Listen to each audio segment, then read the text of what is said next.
Nous poursuivons maintenant avec le Niger. Je serai le président de tous les Nigériens. C'est ainsi que s'est exprimé hier le candidat déclaré vainqueur du second tour de la présidentielle, Mohamed Bazoum, qui a appelé donc son adversaire battu, à qui il a tendu la main. Connaissant sa sagesse, je voudrais compter sur lui. Le candidat battu, quant à lui, Maman Ousmane, parle d'un hold-up électoral. L'opposition exige la suspension immédiate de la publication des résultats. Une manifestation de jeunes opposants à Niamey a été rapidement dispersée par la police. David Jawali, est-ce qu'avec le Niger, on est aussi dans le schéma classique des oppositions en Afrique? C'est le constat qui est fait. À la suite d'une élection, l'opposition qui est perdante parle de hold-up, dénonce en tout cas des conditions d'organisation pas claires, les fraudes, etc. Sauf que pour le cas du Niger, il faut faire une exception parce que très vite, beaucoup se sont accordés sur les chances de Bazoum de remporter ces élections. Au vu du bilan que son prédécesseur a laissé pour les Nigériens, également au vu de sa réelle volonté de respecter la parole donnée en faisant que 2 mandats et partir. L'ancien président nigérien rien ne l'obligeait à partir, sauf la Constitution. Il a tenu de respecter cette Constitution. Et il a fait, c'est déjà un bilan acquis à sa cause pour les Nigériens. Et donc, à la suite du premier tour de l'élection présidentielle, vous avez vu les changements qui sont intervenus après la proclamation des résultats provisoires, où le candidat arrivé 3e ou 4e à appeler ses militants à voter pour Bazoum, c'est aussi une grosse chance. Et donc, quand vous faites ces calculs, lorsque vous descendez tous ces chiffres, vous vous rendrez compte que Bazoum est parti favori pour remporter cette 2e élection. Sauf que le perdant ne veut pas reconnaître la victoire de Bazoum et parle de hold-up. On n'est pas surpris. Mais j'estime quand même que pour le cas du Niger, beaucoup s'accorderaient à dire que il serait difficile de parler de fraude lorsqu'on sait comment le premier tour a été organisé, lorsqu'on sait les chiffres qui étaient sortis des urnes. Et si le pouvoir au Niger avait besoin de faire des fraudes pour gagner ces élections, il n'attendrait pas un 2e tour. On a vu ce qui s'est passé en Côte d'Ivoire, on a vu ce qui s'est passé en Guinée, on a vu aussi ce qui s'est passé au Burkina Faso et même chez nous au Togo, où il n'y avait pas eu de 2e tour. Et ces 2e tours sont très dangereux. Mais pour un président qui a accepté de respecter la constitution de son pays, qui a accepté de laisser aux Nigériens un héritage politique assez lourd qui va être porté par Bazoum, il faut quand même respecter le vote des Nigériens. Si le choix est porté sur Bazoum aujourd'hui, je pense que c'est le choix des Nigériens. Et l'opposition nigérienne a le droit d'apporter des preuves pour attester ces accusations qu'elle porte sur le processus électoral qui a vu élire Bazoum. Alors, que dire, Firmin Teko, de l'opposition nigérienne? Elle est mauvaise perdant, mauvais perdant? Elle est mauvaise perdante, je ne sais pas si on peut la qualifier ainsi, mais il faut juste dire que l'opposition même savait qu'elle était bien partie pour perdre, parce que du moment où, au premier tour, l'actuel président élu avait eu 39%, et l'opposant avait 17%. Donc il serait tellement difficile d'arriver à renverser la tendance et permettre à Ousmane, l'opposant, d'avoir 50 ou 51%. Ça serait très difficile parce que, surtout d'abord, Bazoum, c'est le candidat du président sortant, du président, comme David l'a dit, partant, du président qui était en train de partir. Donc, il a assez d'atouts à son actif. Donc, l'ancien président, Issoufou Mahamadou, a déjà fait 2 mandats. Il connaît le territoire, il maîtrise les institutions, il sait comment ça fonctionne. Il a assez de moyens. Donc, il a fait des choses extraordinaire pour les Nigériens. Il a un peu, en 10 ans, il a développé un peu le Niger. La sécurité, bien sûr, il y a assez d'insécurité, mais il a fait en quelque sorte de son mieux, même s'il y a beaucoup de choses qu'on lui a reproché, qu'on continue de lui reprocher en ce qui concerne l'enracinement de la démocratie, l'enracinement de la liberté de presse dans ce pays. Mais tout le bilan du président partant est allé à son actif. Et donc, au vu de tout ça, il ne pouvait que gagner. Il sera difficile de vivre la la situation que nous avons vécue en Côte d'Ivoire, où Gbagbo était arrivé en tête au premier tour, et au deuxième tour, on nous dit que Gbagbo a perdu, et que c'est Ouattara qui était arrivé en deuxième position, qui est devenu chef de l'État. Donc ici, c'est bien clair. Donc parler de fraude, je pense que le directeur de campagne même avait déjà prévenu que si les élections sont entachées de fraude, il ne reconnaîtrait pas les résultats. C'est normal, c'est le même discours des opposants. Mais j'ai compris finalement, je l'ai toujours dit ici, mais j'ai compris finalement que avec tout ce que nous sommes en train de voir, avec l'âge, avec l'évolution du monde, on comprend finalement que les opposants en Afrique, il est difficile pour eux de gagner. Il est difficile pour eux de gagner parce que arriver à faire le maillage de tout le territoire, arriver à maîtriser tout le territoire, je pense que c'est une situation tellement difficile. Et c'est seulement les présidents sortants qui ont toute cette capacité avec tous les moyens dont ils disposent. Ils ont exactement. Ils ont les moyens d'État, donc ils peuvent facilement conquérir tout le territoire sur le plan électoral. Le reste, ce que les opposants disent, ce que Ousmane est en train de dire avec toute son équipe, bon, c'est juste des discours politiques. C'est pour dire aux gens, on ne nous a pas volé, on nous a volé, c'est nous qui avons réellement gagné. Mais en réalité, tout le monde sait qu'on les a bien battus. Mais la question, ce qui va être un peu difficile, s'ils maintiennent cette pression-là, ça va être difficile du moment où il y a ces attaques djihadistes qui interviennent ces derniers temps. Alors justement, Mahaman Ousmane dit que c'est lui qui a gagné et il a donné des résultats, contrairement à un opposant ailleurs qui disait que notre score oscille entre ceci et ceci. Lui dit clairement... Vous voulez pas de qui Il dit clairement que les résultats que nous avons en notre possession nous donnent vainqueur avec 50,3% et 49,7% pour Bazoum. Il donne des chiffres très précis ici. Bon, les deux prédécesseurs ont bien analysé la situation, à mon sens. Et ici, nous nous retrouvons toujours avec des discours politiques qui est de plus en plus accepté et partagé par les partis d'opposition en Afrique. Parce que d'abord, il faut commencer par se relever que c'est juste avant la proclamation des résultats que des gens ont commencé par dire qu'il y a hold-up. Ça veut dire qu'ils savaient déjà que quelque chose n'allait pas marcher. La deuxième chose, quand nous regardons comment les choses se sont évoluées, nous pouvons comprendre que Bazoum a été soutenu par de grandes personnes, de grandes figures dans le pays. Et il a été également rejoint par des gens qui avaient déjà de grandes voix, par exemple comme troisième et le quatrième Abouba, et puis Oumarou, qui avait mobilisé 8,95% de voix et 7,07% de voix au premier tour. Ensuite, il y a également lieu de voir où est-ce qu'il a pu remporter de grandes voix, beaucoup de voix. Et quand nous regardons, c'est à Agadez, c'est à Taoua, le fief même de Issifou, et puis à Maradi et à Zender. J'ai fait un petit recoupement pour savoir qui sont ceux qui étaient là, parce que sur Bazoum pesait le problème de son origine. Et j'ai trouvé que c'était des Aoussa qui sont là-bas. Et là où il y a eu des résultats étriqués à Tilaberi, là où il y a les Djerma qui pouvaient être contre l'origine Peul de Bazoum.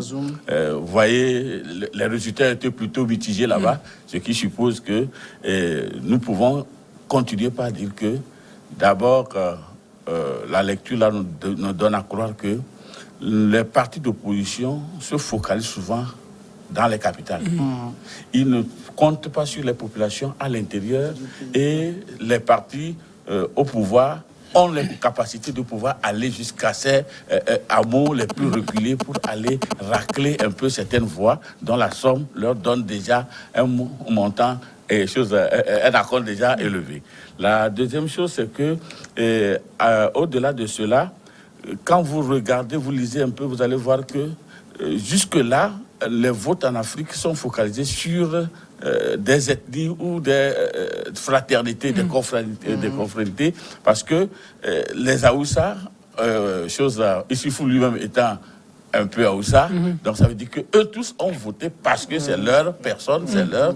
si vous voyez. Et si jamais cette population était plus élevée, ça veut dire que la plus forte mobilisation de voix serait du côté d'eux et qui supporte heureusement Bazoum. Donc de ces calculs-là nous permettent aujourd'hui de dire que l'opposition a du travail, de la labeur à faire pour pouvoir d'abord expliquer au peuple qu'il ne faut pas voter selon les personnes mais selon les programmes. Et il faut maintenant voir comment faire pour pouvoir être présent partout sur l'étendue du territoire et compter sur même les hameaux les plus reculés parce que des voies isolées là-bas pourraient faire la différence. Voilà, je pense que c'est ce qui a lieu de... Si vous permettez, Samuel, je vais ajouter quelque chose pour conforter la thèse de Kaditom. C'est comme je suivais une émission hier, quelqu'un qui appelait de Bassa et qui flanquait un peu les opposants togolais, qui disait qu'en réalité, les opposants togolais, on a du mal à les voir à Bassa, dans certaines zones de Bassa, que depuis des années qu'il est là, que lui est déjà une grande personne, plus de 50 ans, il ne voit que entre-temps, c'était les représentants du RPT, et après, maintenant, c'est les représentants de UNI. La personne disait ça, c'était sur une radio de la capitale, et puis la personne disait que il y a presque chaque week-end, on voit des dirigeants de UNI qui viennent rencontrer les jeunes, qui viennent rencontrer les femmes du marché, qui viennent rencontrer les chefs cantons, qui viennent leur dire bonjour, qui viennent passer tout le week-end avec eux. Donc, avec ça, les gens là, de cette localité ne peuvent que porter leur choix sur ceux-là, s'habituer. Donc, alors que pendant tout ce temps, l'opposition est absente. Juste dire pour conclure qu'en réalité... C'est toujours très facile quand on est aux affaires, hein. Non, mais de toute façon, on vient de quelque part. Non, on vient de quelque part. Mais il faut chercher les moyens. Non, on vient de quelque part et les partis sont censés regrouper des choses, des partisans venant de tout. Oui, mais moi j'ai eu la chance de faire des tournées avec des partis, étant journaliste. Il y a des zones, si vous n'avez pas de 4x4, vous ne pouvez pas aller. Combien de partis peuvent se payer le luxe de 2, 3, 4 pour aller non, mais, au fait, dans des il faut zones travailler. reculées Samuel, moi je te dis, j'étais dans une mission de choses d'évaluation des acquis scolaires. Oui. J'étais dans une localité où c'est seulement à pied qu'on peut s'y rendre. Donc j'y fus, et la première des questions que moi j'ai posées là-bas, est-ce que vous avez déjà reçu un responsable politique chez vous ici? Ils m'ont dit non, c'est pendant les campagnes, les jeunes descendent plutôt, eux remontent avec des informations. Ils sont sur la montagne. Ils sont sur la montagne. Et je leur ai demandé, est-ce que vous avez déjà reçu des inspecteurs ici? Ils m'ont dit, le premier inspecteur qui a eu le culot d'arriver, quand il est arrivé, et il a demandé une natte, c'est le sommeil. Le deuxième en venant, c'est le conseiller qui a piqué une crise au flanc de la montagne. Ils étaient obligés de... Donc, vous voyez, même on peut aller à pied. Et quand j'avais travaillé avec cette communauté, quand j'étais venu ici, tout ce que j'avais en tête, c'est comment mobiliser des effets vestimentaires, quelque chose là pour aller, c'est-à-dire donner de l'espoir aux enfants qui sont là-bas. Parce que réellement, si on vous dit que ces enfants viendront compétir un jour, les mêmes épreuves pour le concours national, c'est le jour là. Non, vous parlez de moyens, c'est une question de volonté. On peut chercher les moyens. Les moyens, même dans les pays occidentaux, on les cherche. Quand on est au pouvoir, les moyens sont à portée de main, visiblement. Vous savez, quand le Parti socialiste était aux affaires en France, on a vu, dès qu'ils ont quitté, ils ont même été obligés de vendre le siège du parti, parce que les moyens ne rentrent pas. Mais on peut quand même chercher. Même on peut quand même, quand si vous parlez de la France, si vous suivez un peu l'histoire de la France, c'est parce que ceux-là, avant d'arriver au pouvoir, même Sarkozy n'était pas riche, mais il a dû aller chercher des moyens chez Bongo, chez Kadhafi, chez d'autres personnes, chez d'autres dirigeants africains, avant d'arriver au pouvoir. Et je pense que l'ancien Premier ministre Manuel Valls même a commencé par chercher vraiment. Il était venu à Lomé, le Togo, il était au Gabon, entre-temps. Même Obama, David, je sais pas que c'est que vous allez parler, vous n'êtes pas d'accord avec moi. On sait la réalité en Afrique. Lorsque vous êtes dans l'opposition, vous êtes l'ennemi à abattre. Et vous êtes cet ennemi à qui on verrouille tout. Tout accès. Ce n'est pas seulement au Togo. C'est pas seulement au Togo. Allez voir ce qui se passe au Bénin, au Ghana, au Burkina, en Côte d'Ivoire. En tout cas, dans les pays africains, quand vous êtes opposant, vous êtes l'ennemi à qui on ferme tout. Non, David, même si vos diplômes vous permettent de travailler à un poste de responsabilité dans l'administration publique, vous n'avez pas accès à ce poste-là parce que vous êtes opposant. Et quand ça se passe comme ça, ce n'est pas bien parce que ça donne l'impression que vous aviez peur de cette opposition et que vous voulez la museler par tous les moyens. Donnez-moi juste une opposition en Afrique qui a les moyens pour concurrencer le pouvoir. L'opposition ivoirienne. L'opposition ivoirienne n'a... Bédier, par exemple, a assez de moyens. Ouattara disait que je comprends le problème de l'opposition, n'a pas d'argent. Voilà, il a même dit ça dans un discours officiel en demandant à son ministre de Finances de leur faire un prêt. Ils rembourseront après. Les oppositions en Afrique, on sait dans quelle situation. Ils peuvent investir dans les affaires, David.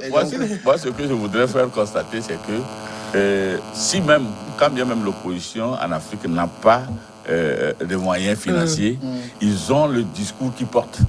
Est-ce que vous voyez, ce discours déjà peut influencer les tendances si jamais on le faisait accompagner par une bonne volonté, comme l'a dit Firmin, en envoyant des gens. Parce que moi, je ne sais pas comment je peux être d'un parti politique et savoir que le Togo ne s'arrête pas à Lomé et ne pas avoir des partisans. Regardez le cas de ce jeune opposant-là qui est parti en exil, Olympio. Alberto Olympio. Vous savez ce qu'il a amené en exil? Vous savez ce qu'il a amené en exil? On a sorti un dossier de détournement. Ouais.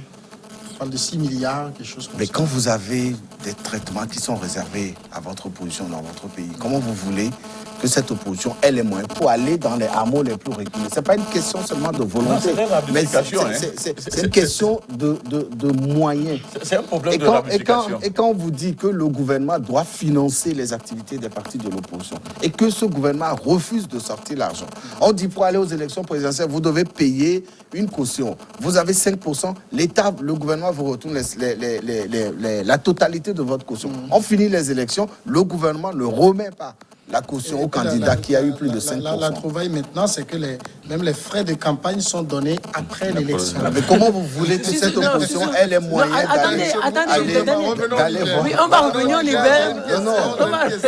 On va revenir au Libère. Il y a une question. Est-ce qu'on peut quand même, au regard de l'élection nigérienne, affirmer qu'elle a été exempte de fraude, de manipulation? Non, aucune élection n'est transparente. Les fraudes, il peut y en avoir. Mais sauf qu'on peut dire qu'elles ne sont pas susceptibles à remettre en cause la crédibilité de tout le scrutin. Aucune élection n'est transparente. Parce qu'en fait, les résultats qu'on donne, c'est des résultats approximatifs. Tous les résultats qu'on donne, même de par le monde. Parce que les personnes ne peuvent prouver à 100% qu'il a les résultats. Jusqu'à toute la journée. Regardez, on a fait les élections le dimanche. Le dimanche jusqu'à mardi. Oui, c'était mardi, non? Jusqu'à mardi, avoir la totalité des résultats et dire que si X ou Y est vainqueur de ce scrutin, c'est des résultats approximatifs. Et surtout quand on est au pouvoir et qu'on a les institutions qu'on contrôle très bien, donc on peut facilement avoir les résultats. Même en France, jusqu'à 20h, on donne les résultats, mais on dit les résultats provisoires. C'est-à-dire après, il y a d'autres tendances qui tombent. Donc, mais ce qui vient de se passer au Niger, moi, je dirais que les résultats globalement ont été satisfaisants. Les élections ont été globalement satisfaisantes. C'est le candidat de... Je ne veux pas vous enquiquiner, sinon, mais je vous dis sur quelle base. Donc, l'opposition peut quand même avoir, j'ai envie de dire, des arguments pour prouver le hold-up électoral dont elle parle. Les premiers arguments, c'est les chiffres que l'opposant a avancés, qui le donnaient victorieux de cette élection. Maintenant, s'il y a des voies légitimes par lesquelles l'opposition peut passer pour introduire des recours, eh bien, que ça soit suivi. Il a d'ailleurs dit qu'il va faire usage de toutes les voies légales. Voilà. On a vu ce qui s'est passé dans un autre pays, je crois que c'était au Kenya, où l'annulation Il y a eu le Malawi également. Voilà, de l'élection était intervenue suite au recours introduit par... etc. Donc aujourd'hui, je pense quand même que le Niger, qui, moi je le dis toujours, a été un très bon exemple en termes de respect de la Constitution. Quand on prend tous les pays, à part le Burkina Faso, qui venait d'arriver, quand on prend les autres pays de la sous-région ouest-africaine francophone, tous sont de mauvais élèves. Chacun a changé sa constitution et a trouvé la formule pour se représenter. C'est ça qui fait mal. Au Niger, le boulevard était ouvert au président pour se représenter. Il peut forcer et rester, rien ne va se passer, mais il a respecté. Donc je pense que ce respect de la Constitution aussi, comme je le disais tout à l'heure, a été un acquis pour Bazoum, qui en a profité pour asseoir son autorité et à remporter cette élection.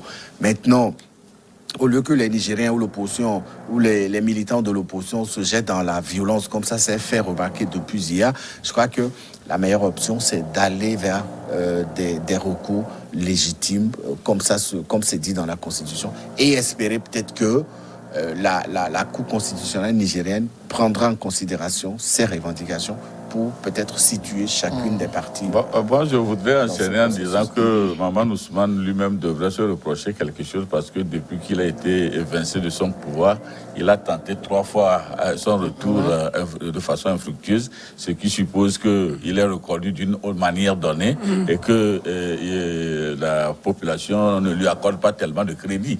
Bon, c'est pourquoi, lorsque nous étions ici, nous discutions, entre-temps, nous avons dit que peut-être ce qui allait militer en défaveur de Bazoum, c'était son origine ethnique, mais vu tout ce qui s'est passé et vu les contrées où il a remporté beaucoup de voix, tout ça là, Maman Ousmane, même s'il introduisait aujourd'hui un recours avec le chiffre qu'il a, encore faut-il qu'il puisse prouver comment il a pu mobiliser ces chiffres-là, enregistrer ces chiffres. Est-ce que lui-même il avait émaillé tout le territoire de ses représentants, etc., etc. Donc, je pense que ça va être difficile pour lui de prouver cela.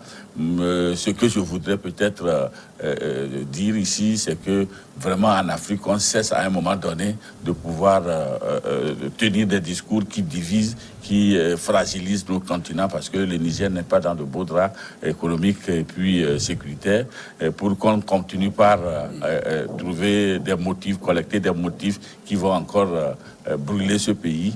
Il va falloir plutôt qu'il accepte et qu'il donne une main fraternelle à son ami, comme l'appel lui a été lancé, afin qu'ils puissent fédérer leurs efforts pour pouvoir rebâtir ce Niger qui a commencé par être bâti dans une logique donnée, une logique, on dirait, démocratique, puisque c'est le seul pays aujourd'hui qui nous offre une possibilité de croire que c'est possible à un chef d'État, après le mandat fixé par la Constitution, peut effectivement respecter cette Constitution et passer la main. Falke Bacharou, qui est le directeur de campagne de Maman Ousmane, déclarait: je demande à tous les Nigériens de se mobiliser comme un seul homme pour faire échec à ce hold-up. On sent donc qu'il y a une volonté de résistance de la part de l'opposition. Mais moi, je regarde ce qui est arrivé au Gabon avec l'opposant, je regarde ce qui est arrivé en Guinée, je regarde le Togo.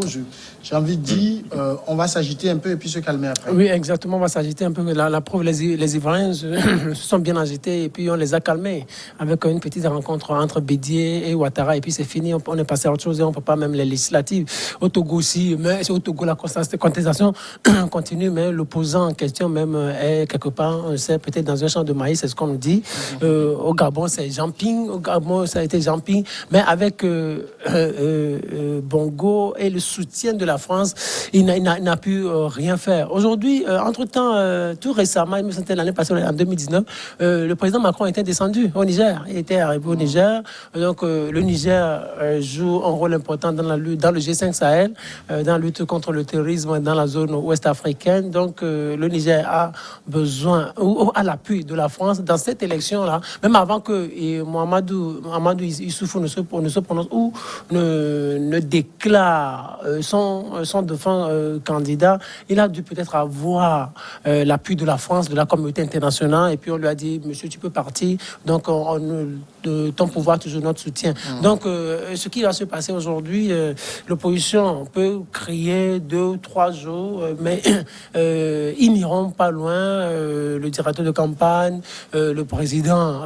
l'ancien président Ousmane, ils n'iront pas loin, ils vont manifester, on va les gazer un peu, et après, tout le monde va se ranger. Mais je pense que le président, tout nouvellement élu, a déjà tendu la main et il a dit qu'il va travailler avec le maire. Je me demande si cette formule-là même, si elle a vraiment du contenu, parce que tous les présidents élus l'utilisent, mais je ne sais pas ce qu'ils font après, entre le président qui est élu et l'opposant qui conteste. Je ne sais pas s'il y a un travail qui les unit ou les relie après. Mais tout compte fait, le président élu, il va prêter serment dans les prochains jours, il va regagner la présidence, mais celui-là, il va se calmer les jours à venir. Qui devrait, est-ce que c'est le président élu qui devrait jouer le jeu pour calmer l'opposition?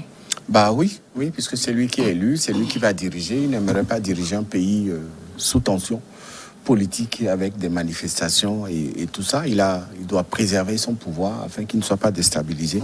Et donc c'est à lui de faire la démarche vers l'opposition. Comme ça se fait ailleurs, on a vu Ouattara appeler l'opposition à des discussions. On a vu d'autres présidents également, Condé, à la suite de sa réélection, a appelé son opposition à la discussion. Et donc, c'est au président aujourd'hui de continuer dans le combat ou dans la lutte que l'ancien président a laissé pour lui comme héritage. Ça ne serait pas bien de déstabiliser le Niger parce qu'il y a eu des élections qui ont vu élire un président qui est le dauphin de l'ancien président. Le Niger a besoin de ressources financières et militaires pour faire face au terrorisme qui secoue le pays depuis très longtemps. Les Nigériens doivent comprendre que c'est en étant unis qu'ils peuvent faire face à ces défis-là.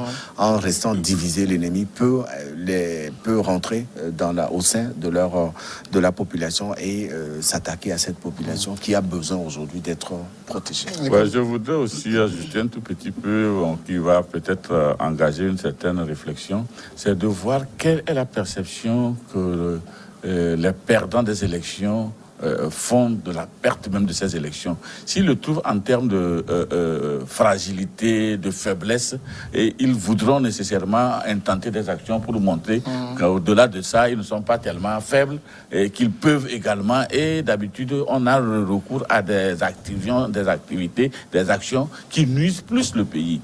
Est-ce que vous voyez? Ben, si on pouvait le prendre sportivement comme étant une compétition où j'ai manqué, par exemple, de prendre les dispositions les meilleures pour pouvoir gagner et que ça me donne maintenant des leçons apprises pour pouvoir me réorganiser et revenir, je pense qu'on aurait évité beaucoup de choses. Vous voyez, la plupart des cas, quand en Afrique, il y a un truc là, vous voyez la personne, elle est remontée d'une manière et puis... Elle mobilise des centaines de jeunes.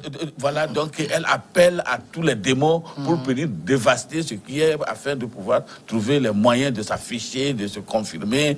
C'est ça un peu le problème. Et c'est ce que nous vivons malheureusement avec le Niger aujourd'hui, où les choses ont semblé être meilleures par rapport à d'autres pays qui ont déjà passé ces étapes-là. Passons maintenant à la pause, c'est la grande pause et on reviendra juste après le journal.